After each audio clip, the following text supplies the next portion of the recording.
since we have half an hour, I think we should just start. I first of all want to say welcome to everybody. I'm happy to see so many of you joining us here online. This is the first remote sensing lecture that we have this fall within the Remote Sensing Center. We had lectures in the spring 2020, but now COVID is going down so much, so we are starting up again. And we hopefully should have a couple of more lectures ahead of us in this fall. And I will announce it on our website, which is you can find on the crs.hi.is. I will also send out a link where you can see this lecture recorded. It will be saved and you can find it again if there is something you want to revisit.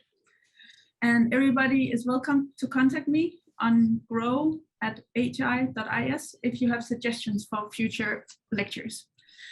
A special welcome to Gunnar Kristinsson, the director of the National Land Survey of Iceland. And Gunnar is here to tell us about the data services that the Landmælinga is providing. And especially also the new data sets that we have access to from loftmyndur. So this is going to be super exciting and hopefully useful for many of you. And by that, the floor is yours, Gunnar. Thank you, Gro. I hope you can hear me. Yeah, okay. So I would like to welcome you all to this presentation. The main purpose is to introduce to you the new agreement on usage of the aerial photo archive of loftmyndir. But first I will use one slide on introducing what we do at the National Land Survey of Iceland, or Landmælinga Íslands, or LMI in short. I think I will use all of them today. So we are about 25 people at Landmælinga Íslands, and our office is in Akranes. Our main activities are land surveying, where we are responsible for the geodetic reference system, the vertical reference system, and the ice course network that can, for example, be used for real-time correction in surveying. Our base map is best known for the IS50V database, but also other popular datasets like the Íslands and the Icelandic place name database is there. Note that all our services and data are free of charge. LMI is also responsible for the implementation of Inspire in Iceland, and in connection to that, the National Spatial Data Infrastructure. We are running web map services for our institution and for other institutions, where the goal is simple: to provide access to public and open geodata in Iceland. We do also operate in the field of remote sensing, which will be the main focus of today's talk. And all our activities aim towards making geodata available for decision making in Iceland. So a little background to the talk today, and to better understand where we are coming from. So I would like to just remind you that Landmælingar, we took aerial photographs of Iceland for about 50 years before it was decided to leave it to the free market in 2000. The idea was that there would be a thriving competitive market, but the reality is that only one company has really survived. To accommodate the need for aerial imagery, especially in regards to the need of land monitoring, LMI bought a Spot 5 mosaic for public use that was co-financed by other institutions. And recently the market has been disrupted by new technique and sometimes free data, such as the Sentinel images from Copernicus. New satellite constellations have brought the price from big providers down, and drones have opened up new possibilities in remote sensing. The situation and the market here has, however, been quite chaotic. In the countries we compare us to, there is usually one official image product that the government, state, and municipalities are using for reference. Here, due to many different reasons, public institutions have been using different image layers for reference and mapping.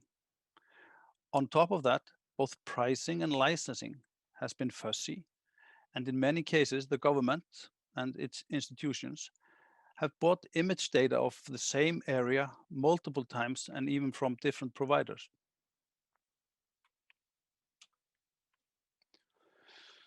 So in consultation with our ministry, we set out to acquire one image layer of Iceland that could serve as base image layer for the country. The key points were to have common and transparent licensing and pricing. But the age of data and the resolution is, of course, very important. We did a survey of the need for data, and it was clear that there was a real need for this image layer. But the need for resolution and up-to-date information varies a lot in Iceland. The need is, for example, quite different in Reykjavík and Vatnajökull. So what we did to accommodate this need, we first licensed a satellite image mosaic from the company called Maxar. The product is a 50-centimeter mosaic of Iceland, where most of the images are from 2017 to 2019, but the oldest data date all the way back to 2011. And this mosaic, it can be accessed by all governmental institutions and municipalities via WMS. And it can be used as backdrop for all services and all the multiple uses by this group. So if you want access to this data, you have to just contact us at LMI, and we will open for this access. I can just add, because of the things I was telling before, that about the pressure that has been put on those big vendors, is that when we finally licensed this data, we licensed it for 50% less, only 50% of the originally requested price. So there is a big disruption on the market. So here we have this mosaic and the satellites that have been acquiring this data. And you can see in the East Fjord, maybe here we have a new data on top of the old one, because there was some cloud there. And we have also updated some areas like Akureyri and Keflavik with newer data. And the quality of this data is quite remarkable. We have area in Hvalfjörður and in Keflavik, but in the bottom image, you can see one of the many problems of acquiring image data of Iceland. The capture window is very narrow, maybe 4 months. And in this period, we need cloud-free sky when the satellite passes over. And even at the same time, the company has to request an image of this area. So that's why we still have parts like this of Eyjafjallajökull, where we really need better data and newer data.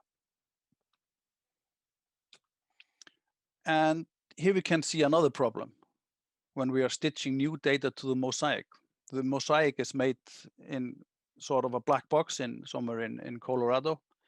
And when we acquire new data and want to patch it to the mosaic, the edges get a bit uneven, to say the least. But as good as the satellite mosaic is, it was clear that there was still need for access to better and more accurate data. And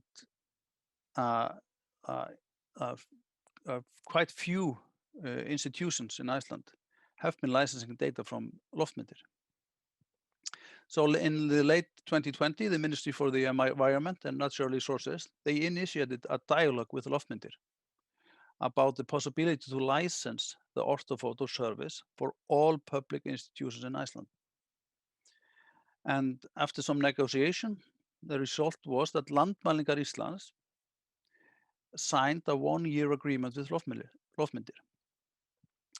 The agreement is valid from 1st of October 2021.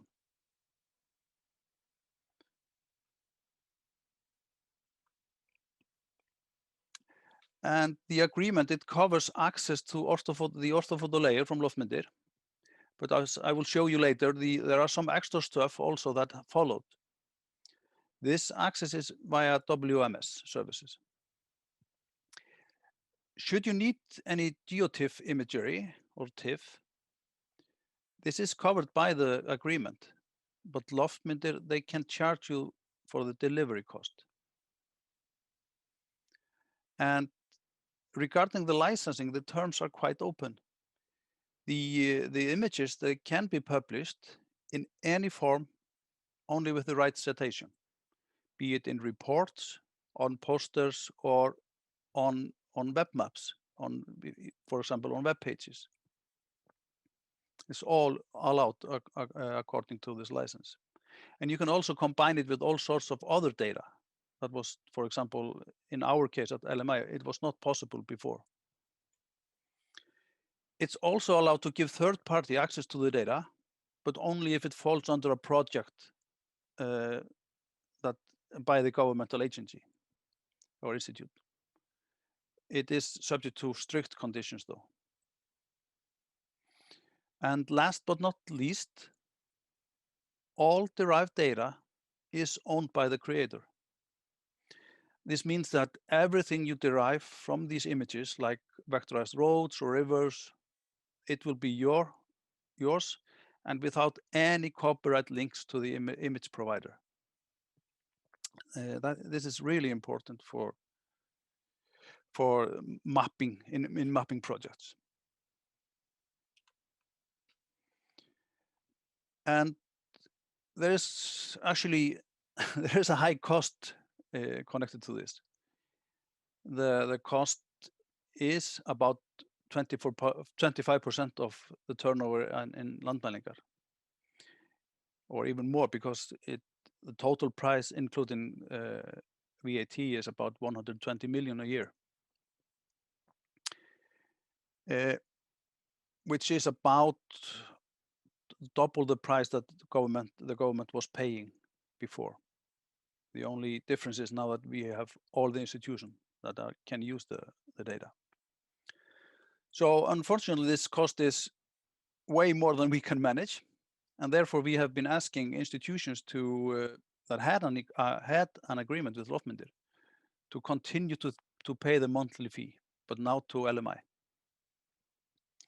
We have also been asking, or will be asking, institutions that were not paying or are getting better terms, better license, to pay a fair share, depending on the use to LMI. But at the same time, we are working on a new financing model with the ministries. And hopefully we can somehow persuade the ministries to pay for this access. So each ministry will pay the share that covers their institutions. But if we want this to continue, and if we want this new finance model to work, it is imperative that we get new users and more usage. And that's why it's very important for us to have Háskóli Íslands with us, and to get your institutions, and your pupils or students to use this data and show the government that it's really important data, it's quality data, and it's used, and we have to continue to have access to it.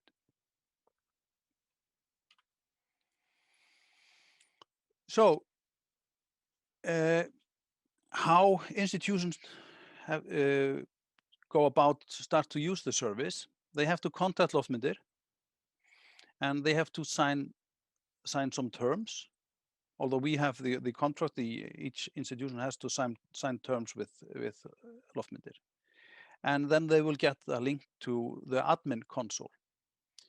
And when you have the link to the admin console, which is here, you can the admin of the institution can register users to the WMS services, And for you, very important to provide different user rights.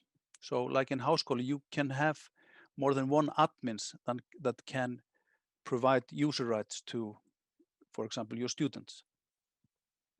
So that's really important. And the really good admin console they have here. And then after when you have connected to the WMF services, you can see all the available services at Loftmyndum map service. That's myndkorta þjóð loftmynda. They even have our old atlas maps there and some of our old aerial photographs. And you can see that there are quite a few services available and much more than in the original contract. They have, for example, you can choose all the years for the orthophotos, and you can also you have also access to the infrared orthomosaic, for example. And this is how it looks like when you have it in QGIS. It's nothing to say special about that. And here's a sample of the high quality imagery they are providing. And this is of course of Akureyri. And as I said before, you can choose to have just 1 year, and this is the year 98 I chose here. And if we zoom into Akureyri for that year, you can see how the imagery from that year look, and you can also see a huge difference in quality from scanning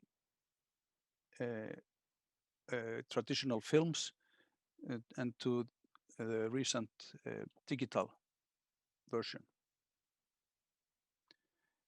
And you can see that almost all the country is now covered also by infrared mosaic, the infrared imagery, which is also accessible. And here we have the same area of Akureyri.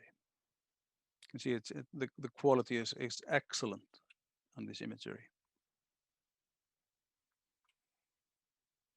Yeah, and I have finished with that. I'm not sure, Gro, do we go for questions now or just later? I guess it depends on, are you shifting to something completely different? I'm just shifting to drone imagery. If it's okay for me to continue. Yeah, I think it's okay for you to continue as long as we will have a bit of time to, for people to have questions afterwards. Yeah, I think we will have a few minutes. I will. Yeah. So LMI, we recently purchased a DJI Matrix 300 RTK camera, drone, and the P1 camera. And the aim is not to start mapping in a large scale, but rather to use it to provide ground control areas and to be able to validate other data, such as aerial data and satellite data. And the first test shows really promising results. This one is from a flight that was flown in 120 meters and with an RTK correction. And the resolution in the image is 1.5 centimeters. And the horizontal accuracy was better than 2 centimeters. But the data, it points to some systematic errors on our side. And if we can fix that, we can get the accuracy down to 1 centimeter. But the relative vertical accuracy was 8 millimeters. And from that, we can, for example, make a DEM. This is only from aerial photographs, and even a point cloud. So this drone is a really powerful mapping tool. As a side note, though, it takes quite a long time to make this point cloud, although the computers are powerful. We also have been purchasing data from other providers, like from Svarmi, and we bought this mosaic of Akureyri. And although this data is more expensive than satellite imagery, the offer from Svarmi was actually lower than from Loftmyndir. And the best part about that is that when we buy from small vendors like Svarmi, we own the data. and therefore it's publicly available for anyone interested. And here we have a screenshot from the swarmy data. So if we just go back to the pros and cons for each image capturing method, you can see that the problem with the drone is that the footprint is very small. It really would take a long time to map the country with a drone. The airborne is quite good for that. It can cover a lot area in short period, but the price is quite high. And the problem with the satellite imagery is that that maybe the resolution is quite low, but also what we have run into is that the spatial accuracy is not very good. So we have had some problems in getting the spatial accuracy good enough. When we buy the mosaics, it's different if you might buy simple images, but that's really expensive. So, and the idea of a common remote sensing data archive has been mentioned over the years, also with Háskóli Íslands and Fjarkönnunarsetur HÍ. And now when the enterprise drone equipment is being quite affordable, we can now expect a lot of high quality data to be acquired. And in most cases, the data is owned by the organization collecting it. So we do therefore hope to be able to build up a drone image archive of Iceland where we will have quality checked, open and accessible data available. And now to the last slide. So I just wanted to stress that by law, public data and services shall be made available. A perfectly good geodata should not end its life in a PDF, published some years after it was captured. This geodata should be made available for others that might be able to find new uses for the data. I also want to mention that public bodies are required to grant each other access to their geodata. And so when I say they have to give access to it, in minimum, it means they have to have access to view the data. So when you acquire data for your projects, try to make sure it has an open license, minimum for viewing. And if you have data, please make it accessible and discoverable via web services. And we can help you at the National Land Survey. We are both helping institutions to distribute data in web services, and we are also working on a really powerful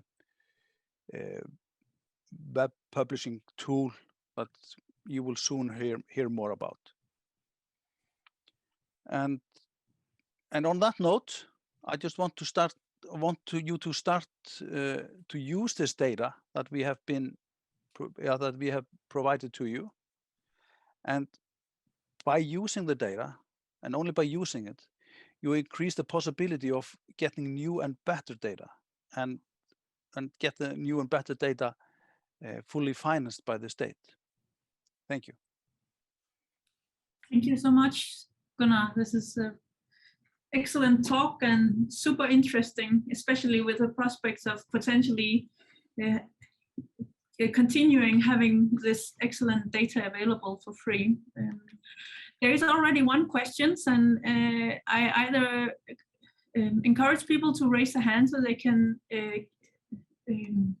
ask a question directly, but there has already come one in the chat, and I will start reading that one.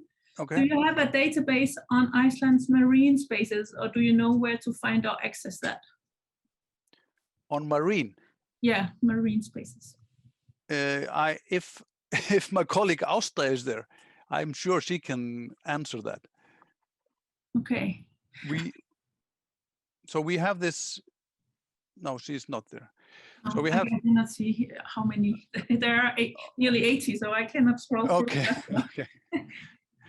So if I understand this question correctly, it's if we have so the Landhelgisgæslan, the Coast Guard, is responsible for mapping the oceans and the ocean floor. But we have been helping them distributing this data via something we call Hafsjá, and it's available both the charts from Landhelgisgæslan and also Fiskistofa and Hafrannsóknastofnun in this Hafsjá. So we have been helping them to publish all their available data, but the National Land Survey does not have any data of the oceans. Yeah, I think someone called Steinan also posted a link to the Atlas of LMI with the map view. Yeah, okay, yeah. She knows all about it.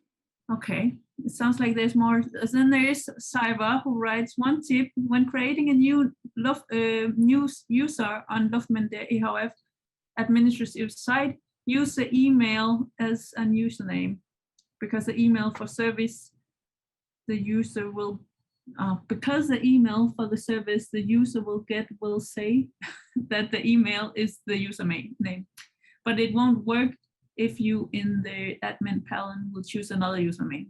Okay. Okay. Oh, yeah. Okay, and there was also another link to. Just a tip. Yeah, that was just a tip for people to see. Yeah. Yeah. See, I can see that Steinan posted a link to the Hafsjá where the marine data is. Yeah. And this is actually this Hafsjá is a quite good example of what we want to do for each, what you call it, so bio. So it's I can't remember the English word for it. So for each area we are creating this sjá, this map window. Yeah. One for emergency services, one for the sea, and one for agriculture and so on. Okay. I think the Evelyn Bunter, who was asking this question, said that she was more thinking about drone images of the ocean surface. I guess it's like the symmetry. This is not something we have been thinking about. We are only interested in the coastline, not outside the coastline. No. Okay. Yeah, people are welcome to raise other questions. I was wondering, with respect to your ground control points that you want to, or ground control areas that you want to do with the drones, do you have a plan of where those ground control areas will be? Do you have a system for that, or are you just starting to set this up? We are just starting to set this up. Yeah. So I think the idea is to have those areas widespread, and so we will just do this area when we go and survey the coastline. Yeah. And also just we can also do it ad hoc. That is, if we acquire some satellite imagery, and we just go and do the reference area to test that one if it falls within the image we have just acquired. Okay. But we are just starting this. Yeah. Is the idea to map it every year then? Like the same area? I guess it's relevant for, like, if you were saying it as for instance, satellite data, it could be relevant with these. No, I don't think we need to map it every year, no. Okay. So we just need the reference points and the DM. Yeah. I can see loftmyndum also joined, and they say, regarding the tip that was before, loftmyndum recommend and strongly suggest you don't use email in username. Okay. Okay. Yeah. I don't know if there are any other people who have more questions. I'm curious, for instance, what did the Maxa license cost? Because I have been using this imagery and it's super nice. Also, just for if you have a wider area, you don't see these the mosaic edges so well, so much. So it's really nice data. But can I ask what it costs, just to have an idea what the difference are between? Yeah, it's not a secret. If I remember correctly, I think it was about 12 million. 12 million Icelandic. Yeah, give or take. Yeah. Okay. So 1/10 basically. But it was one time fee. Yeah. and we hold the data. Yeah. And then maybe so, is there a way where you can see the correct way of sharing or crediting loftmyndir correctly if you use a figure? Is it just by saying the aerial images as from loftmyndir EHF, or is there a certain way of citing it? Is that? It's in the contract. Maybe we should make it more accessible or more easier to understand. But it's actually the name of the company and the logo. Yeah. If I remember correctly. Yeah. Because I guess that would just be able to see exactly how to do this will be ensuring that the people do it right from the very beginning. Yes, exactly. Yeah. Okay.